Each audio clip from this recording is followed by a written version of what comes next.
Olá, sejam todos bem-vindos para mais um vídeo de discussão de questões de micologia médica. Eu sou Viviane Reis, professora de micologia médica, e se você está assistindo esse vídeo é porque você tem algum interesse nessa área. Vamos lá!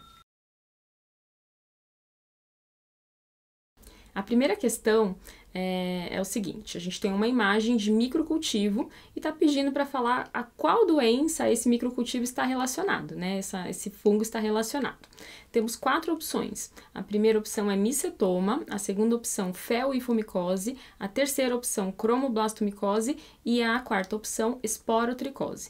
Então, se a gente observar essa imagem, né, microscópica aí de um fungo, a gente consegue chegar à conclusão de qual é a doença pelo reconhecimento fotográfico das estruturas que esse fungo apresenta, né? Então, o que a gente observa nessa imagem? Aqui a gente tem algumas hifas, essas hifas são bem fininhas, são septadas e hialinas. Você pode até falar assim, nossa, mas eu não tô vendo septo nenhum. Realmente não é algo assim tão fácil de visualizar, porque os septos, as hifas são muito finas e aí a gente acaba não conseguindo observar muito bem os septos, tá? Aqui eu queria só chamar a atenção que a gente tem, né, então, nessa aqui, ó, uma hifa, mas essa estrutura que a gente tá vendo aqui, ó, que tá quase como uma mancha, na verdade são várias hifas, uma do lado da outra, tá? Então, tá fazendo um feixe de hifas, tá? Junto com as hifas, a gente tem essas estruturas de ramificação e na ponta dessas estruturas de ramificação aqui, a gente tem as estruturas de reprodução do fungo, os conídeos, tá? E é isso que a gente tem que observar, esse arranjo aí microscópico que esses conídeos fazem. O que a gente observa aí são conídeos dispostos naquele arranjo floral parecido com uma margarida, tá? Isso é muito característico de um fungo do gênero Sporotrix. Então, a gente consegue bater o olho nessa imagem por reconhecimento fotográfico e inferir que se trata de um Sporotrix. O Sporotrix é o fungo causador da esporotricose. Então, a resposta correta para essa primeira questão, porque a pergunta é qual é a doença que ele está relacionado, é esporotricose, né? Mas a gente tinha outras 3 alternativas. Então, vamos lembrar o seguinte: o micetoma é uma doença que pode ser causada por vários tipos diferentes, né, de fungos e até por bactéria, tá? O arranjo microscópico que os fungos causadores de micetoma fazem, em geral, não fazem aquela disposição floral que é típica do Sporotrix, tá? Então, a gente não vê o arranjo microscópico parecido com o de fungos do gênero Sporotrix quando a gente tem um caso de micetoma. Tá? E no caso das fel e fumicoses e da cromoblastomicose, a gente sempre, nas duas situações, quando a gente tem o microcultivo do fungo, a gente sempre vai ver estruturas melanizadas, né? A gente sempre vai ver fungos demáceos, fungos com hifas septadas melanizadas, ou hifas demáceas. Então, ali na nossa imagem microscópica, a gente tinha a hifa hialina. Então, só pelo fato de a gente estar vendo estruturas hialinas, a gente já exclui a possibilidade de uma fel-hifo ou de uma cromoblastomicose, porque essas doenças são causadas por fungos melanizados. E a resposta realmente é a esporotricose. É uma questão super simples, mas é que exercita o reconhecimento fotográfico, o reconhecimento microscópico, e aqui eu chamo a atenção, né, porque a pergunta não é qual é o nome do agente etiológico, e sim qual é a doença que está relacionado, né? Então, a resposta por si só não era só esporotrix. A doença que o esporotrix causa é a esporotricose. Tem que prestar atenção nisso, nesses pontos, principalmente pensando nas provas de título de dermatologia. Vamos para a questão número 2, né? Então, observe a imagem abaixo, a gente tem uma imagem de exame histopatológico e assinale a alternativa que corresponde ao achado indicado pela seta. Então, a gente tem 3 opções. A primeira opção é corpo asteroide, depois corpúsculo fumagoide e depois grão eumicótico. Vamos olhar essa imagem, né? Então, tá pedindo para você falar o que é isso aqui que tá apontado na seta, né? Que estrutura é essa? E aqui a gente consegue observar que existe uma célula leveduriforme, né, inclusive fazendo brotamento, e em volta dessa célula leveduriforme a gente tem meio que uma estrelinha, né, uma coroa, tá? E aí esse é o achado histopatológico que você precisa saber o que é e descrever o que é, tá? Então, na verdade, se a gente for definir isso, o que a gente tem aqui é a célula fúngica que está cercada por uma coroa radiada de material eosinofílico. Essa franja que a gente tem em volta da célula fúngica é uma coroa eosinofílica e a gente dá o nome de corpo asteroide. Você vai encontrar também essa descrição como o fenômeno Splendori-Hopley, que é, na verdade, o corpo asteroide, tá? Então, essa é uma estrutura que a gente observa em muitos casos de esporotricose, lá no exame histopatológico. Não é uma estrutura ou um fenômeno que vai ocorrer só na esporotricose, a gente tem outras doenças fúngicas e não fúngicas em que o fenômeno Splendori-Hopley vai aparecer, mas nesse caso aqui a gente tem uma imagem de esporotricose, tá? Bom, as alternativas eram, né, corpo fumagoide, grão eumicótico e o corpo asteroide. A resposta correta é corpo asteroide. E aí a gente tem que lembrar o seguinte, o corpo fumagoide é a estrutura fundamental para a gente estabelecer o diagnóstico de uma cromoblastomicose, e ele é bem diferente do corpo asteroide. Então, o corpo fumagoide, também conhecido como célula muriforme, é uma estrutura arredondada, amarronzada, porque tem melanina na parede, e ela tem septos transversais e longitudinais por conta da reprodução por sessiparidade. É uma estrutura fundamental para o estabelecimento do diagnóstico da cromoblastomicose. E o grão eumicótico é uma estrutura muitas vezes macroscópica, que a gente tem o exame histopatológico, é uma estrutura grande, formada também pelos agentes causais do micetoma, né? Então, o micetoma tem uma tríade clínica, que é o membro que foi acometido, tem um aspecto tumefeito, inchado, né? Fistulização, né? Então, tumefação, fistulização e a produção de grãos.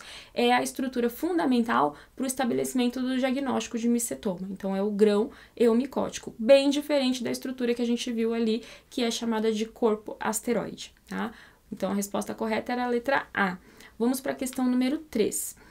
Qual das imagens não corresponde a um caso de cromoblastomicose? Então, a gente tem 4 imagens, né? A primeira é uma imagem clínica, a segunda é uma imagem microscópica, a terceira é uma imagem de macromorfologia da colônia e a quarta imagem é uma imagem microscópica também. Vamos destrinchar, né, e detalhar essas imagens. Então, na primeira imagem, a gente tem uma lesão com aspecto verrucoso, e eu gostaria de chamar a atenção que essa é uma lesão que apresenta os black dots, os pontos enegrecidos ou pontos escuros na superfície da lesão, tá? Esse tipo de lesão, ele não é exclusivo da cromoblastomicose, mas é um tipo de lesão compatível com o aspecto que a cromoblastomicose faz em vários pacientes. Então, a gente pode falar que essa lesão está, sim, relacionada, ou pelo menos ela é muito parecida com casos de cromoblastomicose. A segunda imagem, a gente tem uma imagem microscópica, é um exame direto, né, mostrando estruturas arredondadas com septos transversais e longitudinais. Essas estruturas, elas são chamadas de corpos fumagoides, como a gente já falou, ou células muriformes, e elas são fundamentais para o estabelecimento do diagnóstico de uma cromoblastomicose. A gente só faz diagnóstico de cromoblastomicose quando consegue observar essas imagens, né, essas estruturas, seja no exame micológico direto ou no exame histopatológico. Então, ela está, obviamente, né, relacionada a caso de cromoblastomicose. Na imagem C, a gente tem uma colônia de um fungo filamentoso, e essa colônia ela tem uma coloração acinzentada. Tudo isso permite a gente falar e inferir que se trata de uma colônia filamentosa demácea. E aí é válido lembrar que todos os fungos que causam cromoblastomicose são efetivamente fungos filamentosos demáceos. Então, quando a gente faz a cultura desses agentes, vai sempre crescer uma colônia de fungo filamentoso demáceo. Então, essas 3 primeiras imagens, elas são, sim, compatíveis com casos de cromoblastomicose. E aí, sobrou a última imagem, a letra D, que é uma imagem microscópica. A gente sabe que ali tem um arranjo floral, né, do fungo da primeira questão. A gente tem um fungo filamentoso hialino, né, hifas septadas hialinas, a presença de estrutura, né, da célula conidiogênica. Na pontinha da célula conidiogênica, a gente consegue observar os conídeos, e esses conídeos estão formando uma disposição, fazendo um aspecto ali, uma disposição parecida com uma florzinha, parecida com uma margarida, e isso daqui é suficiente para a gente inferir e falar, olha, isso provavelmente é um esporotrix. Esporotrix não causa cromoblastomicose, esporotrix causa esporotricose. Então, aqui a gente tem a imagem que não corresponde ao caso de cromoblastomicose. É a letra D de dado. Vamos para a quarta questão. Qual é o patógeno das imagens abaixo? A gente tem uma imagem de macromorfologia da colônia e uma imagem de micromorfologia da colônia. As opções são Penicillium, Aspergillus, Fusarium e Rhizopus, tá? Então, essas são as 4 opções. Vamos observar esse fungo mais de perto. Com relação à macromorfologia, a gente tem aí uma colônia com aspecto esverdeado, com uma coloração esverdeada. Não dá para falar muita coisa, mas parece que tem uma textura aveludada e é uma colônia filamentosa. Na microscopia, a gente tem aí algumas estruturas para serem descritas e essas estruturas, a caracterização dessas estruturas, ela é fundamental para a gente chegar no gênero do fungo, né? Então, a gente tem aqui, né, a presença de um conidióforo, né? Então, o conidióforo é como se fosse o tronco de uma árvore, né? Ele vai sustentar a estrutura reprodutiva do fungo.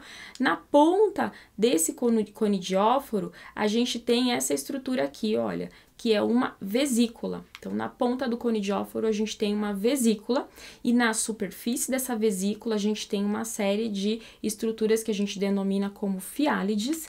Essas fiálides, na verdade, elas são células formadoras de conídeos, são células conidiogênicas. E na pontinha dessas células conidiogênicas, a gente tem os conídeos que são produzidos pelas fiálides, né? E os conídeos formando cadeia. Então, esse arranjo microscópico que a gente tem aqui, ele é característico de fungos do gênero Aspergillus. Então, a resposta correta é Aspergillus. Vamos lá para as outras alternativas, então. A primeira opção era Penicillium. Por que não é o Penicillium? Porque o Penicillium ele vai fazer um arranjo microscópico diferente. A verdade é que o Penicillium e o Aspergillus são fungos que parecem, né? Eles parecem muito. E a principal diferença entre um e o outro é que o Aspergillus tem a vesícula, depois, né, no final do conidióforo, você tem a vesícula do Aspergillus e o Penicillium, ele não tem essa vesícula. Ele já vai ter ou uma ramificação do conidióforo ou as próprias fiálides, tá? Mas o arranjo microscópico acaba sendo parecido, mas é diferente. Fusarium. O Fusarium ele tem um conídeo que é fusiforme, então é totalmente diferente do aspecto microscópico de uma colônia de Aspergillus. Não é diagnóstico para diferenciar um do outro, tá? Pela microscopia da colônia. E o Rhizopus é um fungo que tem até um aspecto ali que pode até lembrar um pouquinho do Aspergillus, mas ele é um fungo que tem hifa cenocítica e ele apresenta os rizoides, né? Então, aqui nessa imagem a gente consegue ver alguns rizoides. Então, além das hifas sem septos, ele tem os rizoides e aí a vesícula, né? Que ele forma, que a gente chama de esporângio, não libera os conídeos diretamente no ambiente. Os esporos do Rhizopus, eles ficam dentro daquela grande vesícula. Mas olhando de longe até pode parecer um pouco o aspecto do Aspergillus, tá? Então, Rhizopus não é. Não era a opção correta. Então, vamos lá para a questão número 5 agora. Tá? A imagem microscópica abaixo é do resultado obtido após incubar uma amostra de levedura a 35 graus em soro fetal bovino. De qual teste estamos falando? Então, a gente tem uma imagem microscópica mostrando aí algumas células leveduriformes. E a descrição desse teste, né? Então, colocou a levedura em soro fetal bovino a 35 graus por algumas horas, né? E aí obteve-se esse resultado. A gente está falando do teste do caldo hipertônico, do teste de formação de clamido conídeo, do teste de formação do tubo germinativo ou do teste do Agarfobacter Twin 80, né? Então, na verdade, vamos ver o que a gente está observando aqui. Nós temos células leveduriformes arredondadas, né? Então, blastoconídeos e uma projeção, né, formada ali a partir do blastoconídeo. Essa projeção é um filamento. Então, aqui a gente tem o blastoconídeo e aqui a gente tem um filamento. Percebam que nesse filamento, na formação desse filamento, não tem nenhum pontinho de constrição. Isso aqui é um filamento real, um filamento verdadeiro, tá? O nome dessa estrutura é tubo germinativo. Esse filamento formado a partir da levedura sem esse ponto de constrição, isso não era um brotamento, é um filamento mesmo. Isso é um tubo germinativo. Então, a gente está falando do teste de formação do tubo germinativo. Essa é a resposta correta. Mas vamos ver um pouquinho as outras opções, né? Porque aqui não é. Então, a primeira opção era o teste do caldo hipertônico.